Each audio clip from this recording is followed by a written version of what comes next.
জুলাই গণঅভ্যুত্থানে সাভারে আসাবুল ইয়ামিন হত্যা মামলায় তদন্ত শেষ করতে প্রসিকিউশনকে আরও ১ মাস সময় দিয়েছে আন্তর্জাতিক অপরাধ ট্রাইব্যুনাল ১। পরবর্তী শুনানির জন্য ১৪ সেপ্টেম্বর দিন ঠিক করা হয়েছে। একই সাথে শাপলা চত্বরের হেফাজতে ইসলামের গণহত্যা মামলায় শেখ হাসিনা সহ ৯ আসামির বিরুদ্ধে তদন্ত শেষ করতে আরও ৩ মাস সময় দিয়েছে ট্রাইব্যুনাল। ট্রাইব্যুনালে আছেন সহকর্মী সৈকত সাদিক, আমরা যুক্ত হচ্ছি তার সাথে। সৈকত, ইয়ামিন হত্যা মামলার তদন্তে এখন পর্যন্ত কি তথ্য পেয়েছে প্রসিকিউশন এবং সর্বশেষ এ নিয়ে কি বিষয় জানিয়েছে ট্রাইব্যুনাল, জানাবেন? শুরুতে তা নিয়ে জানিয়ে রাখতেছি যে আজকে যে মামলাটি সাক্ষ্য গ্রহণ কার্যক্রম চলতেছে, যে চাংখারপুলের যে ৬ জন হত্যার ঘটনায় শহীদ আনাদ সহ সেই মামলার আজকে একজন সাক্ষী দিয়েছেন এবং এই মুহূর্তে মামলার কার্যক্রম বিরতি দিয়েছে, ১ ঘন্টার জন্য বিরতি দিয়েছে। আজকে ট্রাইব্যুনালে সাক্ষ্য দিয়েছেন তিনি একজন প্রত্যক্ষদর্শী, তিনি চাংখারপুলের একটি কলেজের শিক্ষক এবং তিনি তার যে বাসাটা ১০তলার ছাদে উঠে তিনি পুরো ঘটনাটা দেখেছেন, যে ওই দিন ছাত্র জনতা কীভাবে শহীদ মিনারে যে কর্মসূচির দিকে আসতেছিলেন তখন পুলিশ কিভাবে তাদের বাধা দেয় এবং এই চাংখারপুর এলাকায় যে পুলিশ কিভাবে গুলি শুরু করে পুরো বিষয়টি তারা তুলে ধরেন এবং তিনি উপরে থেকে একজনের গুলিবিদ্ধ লাশ দেখতে পান।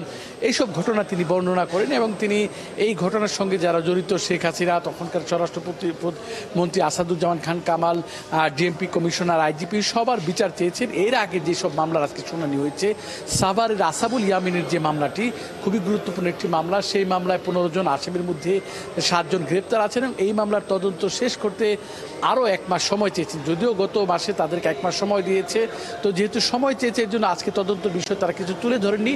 প্রসিকিউশনকে ট্রাইব্যুনাল ১ মাস সময় দিয়েছেন।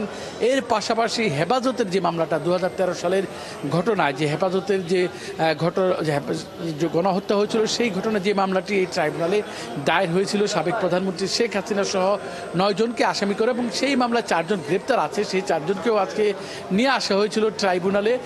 সাবেক আইজিপি শহীদুল হক সহ যে ৪ জনকে নিয়ে আসা হয়েছে, জিয়াউল হাসান, এবং সেই মামলাও তদন্ত শেষ করতে ৩ মাস সময় দিয়েছে। আমরা যতটুকু জানতে পেরেছি যে যেহেতু এই সাক্ষ্য গ্রহণ কার্যক্রম ১ ঘন্টার জন্য মুলতবি করা হয়েছে, কিছুক্ষণের মধ্যেই যে প্রসিকিউটর তামিম তিনিও গণমাধ্যমকে জানাবেন। এর বাইরে আরেকটা বিষয় আমরা জানাচ্ছিলাম আগে, যে আজকে শেখ হাসিনার যে মামলাটি এখানে চলছে সাক্ষ্য গ্রহণ, সেই মামলাটায় জেডাই খান পান্না আইনজীবী হওয়ার চেয়েছিলেন, রাষ্ট্রপক্ষের আইনজীবী হওয়ার জন্য সে একটা লিখিত আবেদনও করেছেন। তবে প্রসিকিউশনের পক্ষ থেকে বা ট্রাইব্যুনাল চেয়ারম্যান জানিয়েছেন ট্রাইব্যুনাল এখন আর শেখ হাসিনার মামলা, যেহেতু রাষ্ট্রনিযুক্ত আইনজীবী আমির হোসেন আছেন, এখন আর এই মামলায় কারো এখন আর আইনজীবী হওয়ার সুযোগ নেই, এই বলে তার আবেদনটি তিনি প্রত্যাখ্যান করেছেন ট্রাইব্যুনাল চেয়ারম্যান।